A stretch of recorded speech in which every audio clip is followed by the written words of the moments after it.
Hindi ko na po pahabain. Nasabi na nila lahat ng problema ng bansa, hindi na natin kailangang ulit-ulitin pa. Kahit maliliit na bata, nakakahirap. Kaya ako nandito, isa lang ang iniisip ko. Ang pambayad sa Meralco! Nag-times 2! Bat! Kinaltasan ang sahod! May bat pa sa lahat ng bilihin! Hanggang mamatay ka, darating ang oras, lahat ng galaw mo, may VAT. Salamat! Ako ay hindi po ako isang kapatid, pero mahal ko po ang ating mga kapatid.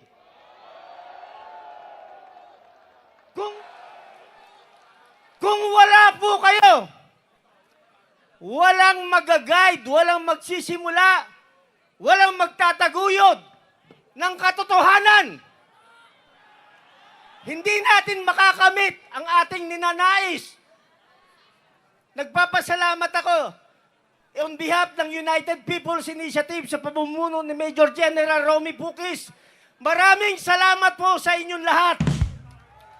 Ang panawagan ko, iglesia lang ba ang gustong mabago ang bansang ito? Nasaan ang ibang religious denomination?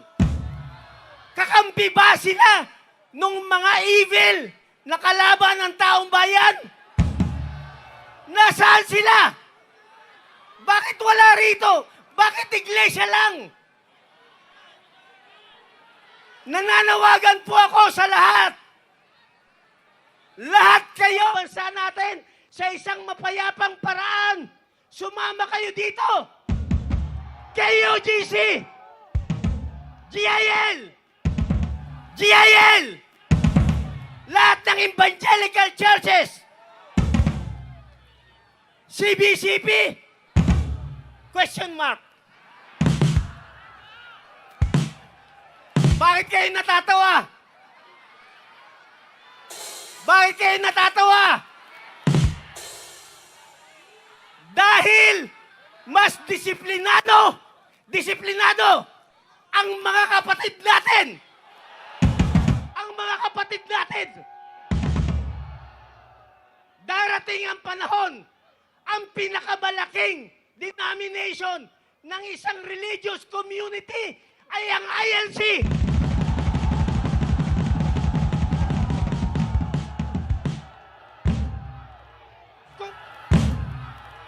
Kung wala po kayo rito, walang magsusulong at lalaban sa evil system na lahat bumibiktima sa atin. Huling salita ko po,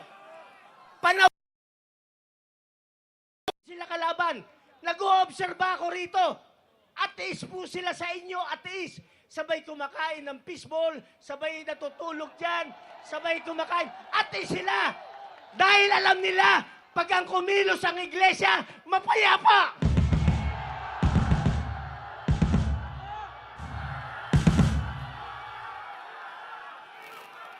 Ramdam natin yan. Ramdam ba natin? Nakakampi natin yung mga kapatid natin kapulisan. Maraming salamat, General San Diego, sir, ang ating head ng DPOS. Maraming salamat, General Silvio, ang ating QCPD. Maraming salamat po sa inyo lahat. Browner. Ang sabi niya, hindi kami bulag, hindi kami pipi, hindi kami bingi. Pero kakampi mo yung nagpapahirap sa taong bayan. Pinoprotektahan mo yung nagpapahirap sa taong bayan. Sa taong bayan. At ayaw raw ninyang sumali sa politika. Yun ang sabi niya. Ayaw kong sumali sa politika ang AFP. Ang gumagamit sa kanila mga politikong siraulo eh. Bakit di tayo mananawagan sa kanila? Kung hindi na natin maasahan ang executive branch at hindi na natin maasahan ang legislative branch at hindi na rin natin maasahan ang judiciary, ang tagal nilang maglabas ng mga resolusyon. Kawawa taong bayan. Resolusyon kay Bato, TRO, hindi mailabas. Bakit? Pag nagbigay sila ng TRO, inamin nila na mali yung ginawa nila kay PRRD. Pag kumampi naman sila sa gobyerno, pag kumampi ang justice system natin, Supreme Court sa gobyerno at ICC, inamin nila na mayroon ng failure ng justice sa bansa natin. So, anong gagawin nila? Papatagalin lang nila.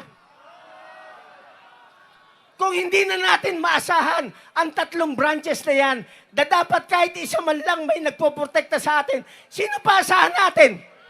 Ang mga kapulisan, nagagamit nila sa kanilang interes. Ang kasundaluhan, nagagamit nila para gipitin ang taong bayan.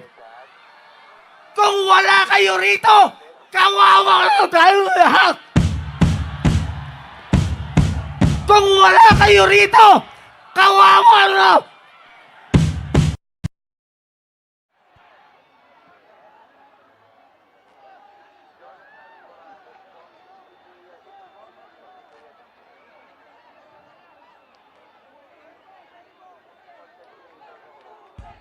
Palakpakan po natin. Thank you, sir. Retired Captain Ray Valeros ng United People's Initiative Secretary General. Ang inyo pong narinig ay ang kanila pong saloobin, udyok ng kanilang damdamin ng pagmamahal sa sambayan ng Pilipino. Gaya rin ng pagmamahal po ng bawat isa sa atin.